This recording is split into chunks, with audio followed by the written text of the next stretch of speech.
This video tutorial is perfect for the cat lovers out there, or if you're looking for ways to turn napkins into greeting cards. So I'm using two different napkins with cats on them. This one's called Jill, this one's called Funny Cute Kittens. They're both available from NINNYSNAPKINS.com.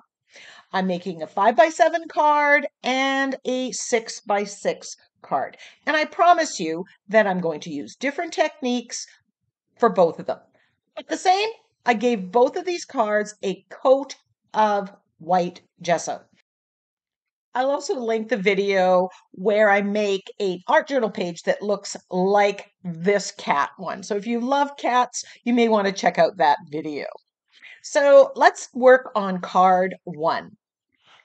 So this one is pretty much perfect to go. It fits perfectly on that 6x6 size. I don't have to resize anything. I don't have to rethink it. I am simply going to apply it. And I'm going to use the iron decoupage technique. And in order to do that, on top of the coat of gesso, I'm going to put a layer of Mod Podge. Now, you can use matte medium, and I tend to prefer it. I'm using up my Mod Podge to get rid of it. That needs to totally dry. To prepare the napkin, you want to take off both of the excess layers.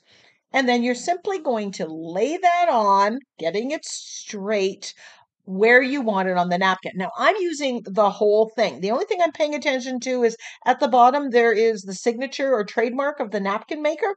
I don't want that. Then once it's in place, I put a piece of parchment over and I'm ironing it with my mini iron. I'm using the middle setting. That seems to work for me. I'm just making sure I have good adhesion. Now, doing it this way, you get rid of all those wrinkles. If you don't have an iron, you can put a layer of wet Mod Podge or wet matte medium and adhere the napkin. But you might run the risk of getting some wrinkles in there. Once I cut it off using my file, I'm just giving it a good iron just to make sure that all the edges are done. I made a little pocket for it so the card can slip in so I can keep all the gunk from getting in the inside because, well, I'm a messy creator. And then I'm taking some fluid matte medium and sealing the surface of this. This is critical if you want to do any overpainting, which I'm going to do. It seals the paper and makes sure that it doesn't wick out when you put it in. So here I've already started the overpainting process. And I'm using thin acrylic paint, a little bit of gesso. I'm mixing colors off to the side. I'm deepening the colors. You can then almost totally change the colors if you want. But here, basically, I want that red to really pop. It's a little more pastel. It's a little pink in places. And I want that bright Christmas red. So I think this is cadmium red is what I'm using. If you want a deeper red, just add a smidge of black. That'll get you there. So I'm just using a simple round brush and tapping in all that red. I love that middle cat. It's just a little Red Riding Hood. And then I'm painting the balls. Now, why would you overpaint? Well, one, you don't have to. You can iron it on, throw a sentiment on, and be done with it. I like overpainting because it deepens the color. It makes it look painterly. It makes it look a little bit more like you've painted it rather than just glued down a napkin. Now here I'm changing the color of the eyes. They were a little more green. Here I'm using the turquoise. And these eyes just look so great in the finished card. And then I'm painting the holly. And I'm mixing some greens here. Putting some lights, some darks, some gesso. And again, when you're overpainting, if you're worried about making it so perfect, the reality is the people are not going to ever see the original right next to the card. So you've got some freedom there. And I start off with overpainting whatever parts I'm sure of. So if all I wanted to do was the red, I could have stopped there. I'm not going to be painting a lot of the cat fur. I'm going to leave that alone, but I am going to overpaint the others. And it gives the overall impression that the whole thing has been paint it. Now, I just made a mess there with that green ball, and because I put that coat of matte medium, I was able to wipe it off, and you don't even know that it was there. And the reason for that is that I sealed it when I put that matte medium. Here I'm brightening the whites on the fur, on the hats. And again, that's making it pop and making it stand out a little bit more. Here I'm using the liner brush and kind of getting some of that wispy cat hair, but I'm not painting the entire cat.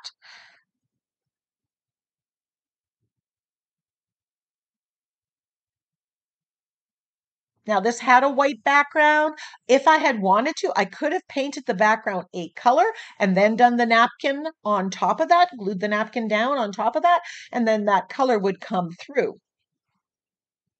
And as I said, on the next napkin, I'm going to use different strategies. Here, I'm now adding some of that shading back, and I can still see where the artist of the napkin has shaded. And I'm kind of following that and just adding some shading to the various elements. And again, this is making my cats stand out against the background. And I find this a very necessary step. And I'm using my angle brush and I'm using black acrylic paint on the angle brush. And then underneath, I'm getting some shadows there. And then I decide to just extend the floor. And I'm just using some black and maybe there's a little bit of brown in there and just bringing it down so they're not looking like they are floating. Now adding some highlights to the little balls. But this napkin, as it was, with the little balls on the top, was perfect. I didn't have to do too terribly much. And so this makes a quick, easy, and out of one napkin, you can make 4 cards. So here I'm edging the page and I'm using my angle brush and doing the same technique when I shade. And this just kind of frames the page, sets it off. And it's not wicking in the paper because, again, we seal the paper with the fluid matte medium. Now I want to add a little bit of bling, so I grab my fine line applicator bottle. This is gold, that gold paint, regular acrylic paint, Liquitex Basics, that I thinned, and it's in this bottle, and it just allows me to make a gold trim all the way around. The gold I chose because there's that little bit of gold in some of those cats. Now I went and I found a whole bunch of cat sayings and I printed them off in a couple different fonts and I'm just cutting them out and then I'm going to addition them on the page. So this one I thought we'll just say, here comes Santa Claus, Claws. And I audition it in different places and then I just glue it down. Now I grabbed some glossy accent to add a little extra something to this. And I'm putting this over the eyes. Those blue eyes are just going to shine. Then I put it on those balls at the top. Now, don't shake your glossy accents. Fill it in. It goes on cloudy. It dries clear. It doesn't recommend that you use a heat tool to dry it. So when you get that done, set it aside and let it dry on its own. And it does take a little bit of time because you've got a bunch there. To keep it flowing, just make sure you wipe the nip.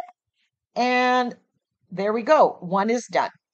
So this napkin was called Jill, and it's a fairly large size. So I'm going to put it on this 5x7, but I'm going to alter the size by my placement. I'm peeling off the 2 layers, and the second layer gave me a bit of a time. It just wasn't coming off easily. It always seems to happen when I'm on camera. So I peeled off both layers, and now I'm going to use my liner brush with a little bit of water, and I'm going to water cut it out right against it. Now, this is pretty forgiving because you got fur and the knitted cap. So if it doesn't get perfect, don't fret and fuss about it. It's not too, not something you can't overcome. I'm just going as close as I can, bringing out the excess. Now I want to take off the excess because unlike the first napkin, this napkin, the background is this brown color, and I don't want a brown halo around my cat. And automatically, I like it better against the white background.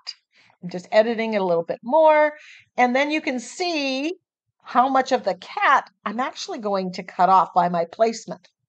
Now, instead of using the iron decoupage technique here, I am putting fluid matte medium, you can use Mod Podge, underneath and then on top. Again, I want to seal it because I know I'm going to do overpainting on this one as well.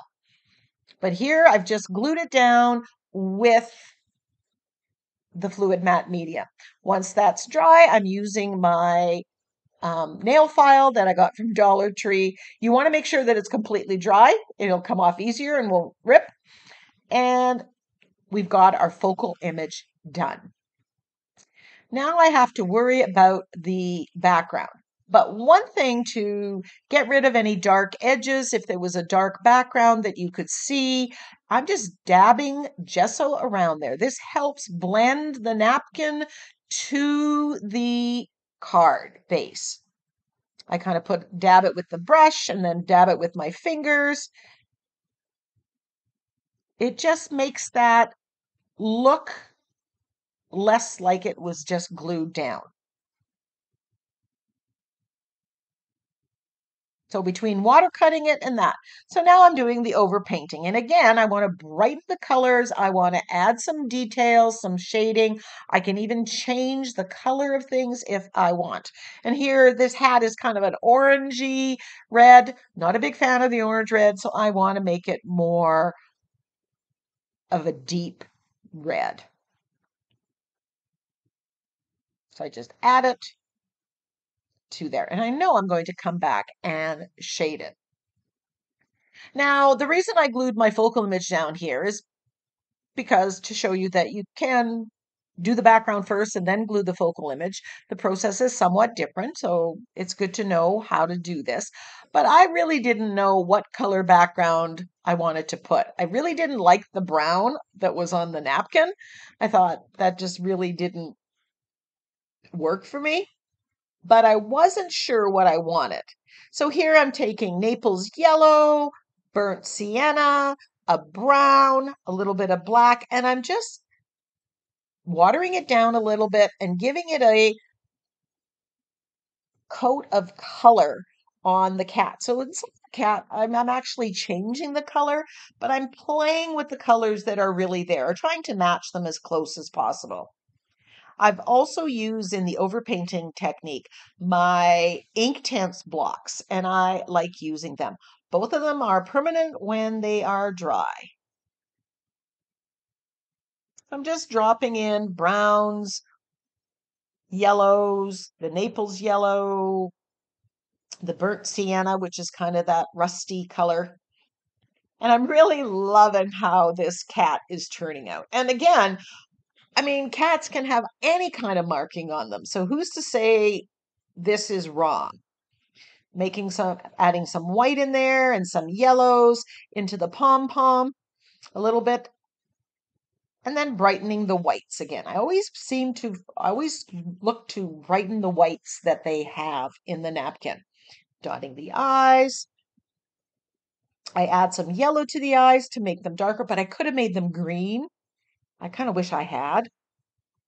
Then I decide I'm going neutral with the background, and I grab my unbleached titanium and I'm mixing that with some white gesso, and I'm just using a makeup sponge to get a base color down on my card.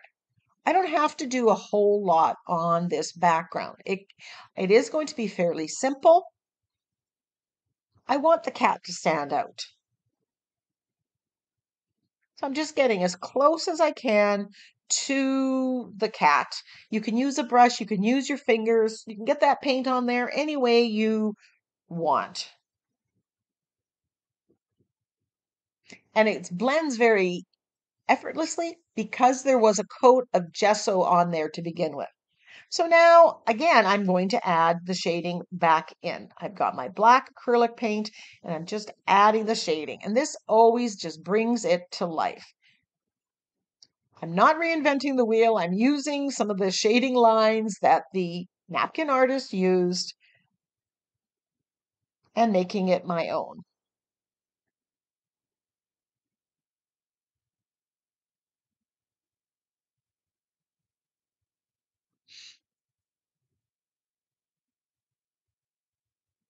I just decide to deepen the pink of the nose of my feline. And then I just grabbed this knitted stitching stencil from the Crafter's Workshop and the Naples yellow, and I'm doing some stenciling on the card. And this kind of matches the knitted cap. It goes with winter. One of my favorite all-purpose stencils. I've used this one so much. I'm putting it in a few places, adding that bright yellow that pairs with the yellow that's on the cat, but I like this background better than the brown of the original napkin. I'm grabbing some white with my liner brush, thinning the paint down a little bit, and then I'm going to ever so carefully make these whiskers, and I'm going to extend the whiskers past the napkin into the background. Can you skip this step? Yes. I'm just very lightly brushing it, and I think it adds to it. Something you can practice. And just trying to make the pom-pom look a little bit more fluffy.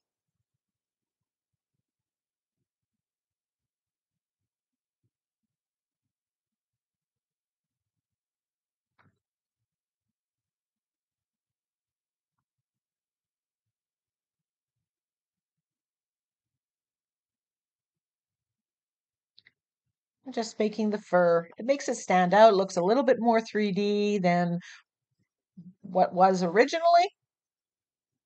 And adding some highlights, dotting the whites of the eyes there. Now I'm taking a makeup sponge with the Naples yellow and going around it just to get rid of that white edge. And a little of that color is going to across the front, so it kind of frames the card. Now I'm taking my liner brush with white paint and I'm just dotting to make that knitted ribbing on the cap. This really added to it. It brightened it up. At first I was just going to leave it because I thought, oh, it's too hard to paint, but I found a way. So my recommendation is start with what you know you can do, and then challenge yourself to do more. Try things out, experiment.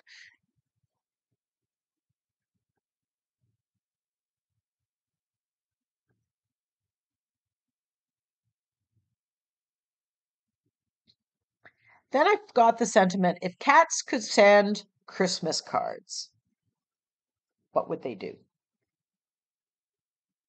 And instead of putting the next line on the front, I'm putting that inside, as you're going to see in a minute.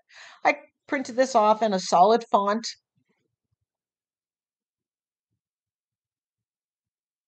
Now, this could be an art journal page. If cats could send Christmas cards, they wouldn't, right? Cats, they just kind of do their own thing. So I'm just going to use the fluid matte medium and glue that down in the middle.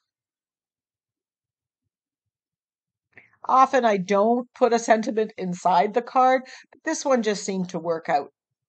Grab my Sakura glaze pen in black. This is kind of shiny and dimensional, and I'm just outlining it. You could skip this if this isn't something that you like. And actually, as I was doing it, I was thinking, oh, I wish I had left it without this. I put the Sakura glaze in the center so the eyes shine a little bit. So because I did outline the sentiment, I decided to add the black line around the edge of this, and that just made it all work together. As I was saying, you can make this as an art journal page. You can make this as a mini canvas. Definitely going to be using Jill again. And then I decided, what else can I do to that inside? And I thought, I'm going to take that knitted stitching stencil and just use the Naples yellow because I had some left over and just put some in the inside. So I'm bringing the outside of the card to the inside and making it match. You could also put some of that on the envelope and make it all work together. So I hope you enjoyed these cat-inspired card making. I think they turned out perfect. And I'll be thinking about the cat lovers in my life and which ones are going to get it.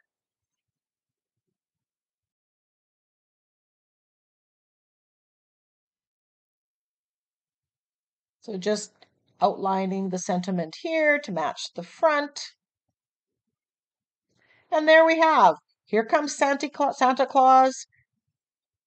Look at that shine. Once that's dry, that glossy accent really adds some detail to the card. Very quick and easy to do as well. There's the napkin. And then the second one using Jill.